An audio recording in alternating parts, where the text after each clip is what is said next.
लेकिन दोस्तों live update आपको देते चलें कि इस वक्त काफ़िला जो मार्च है मीरपुर ख़ास इंटर हो चुका है। ये अपनी साद रज़ीज़ साहब इधर नमाज़ पढ़ने लगे हैं, इधर इस मस्जिद में नमाज़ पढ़ने गए हैं।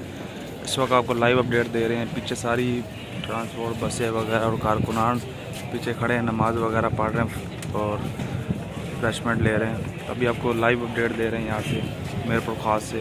और आवाम बढ़ती जा रही है, ये गाड़ी खड़ी है साद रज़ीज़ साहब की और ये पीछे आप देख सकते हैं अवाम ही अवाम है और गाड़ियाँ भरी हुई अवाम से।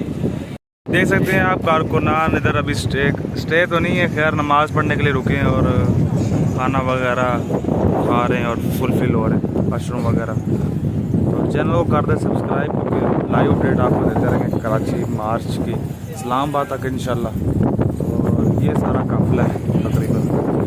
पीछे और भी गाड़ियाँ हैं, उनकी भी जगह नहीं बनी और वो कंटेनर पेट्रोल डलवा रहे थे।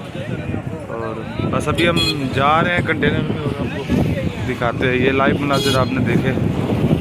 चैनल को करें सब्सक्राइब, इंशाल्लाह मिलते हैं नेक्स्ट वीडियो में। तब तक के लिए मीरपुर ख़ास पहुँच चुका है इस वक्त।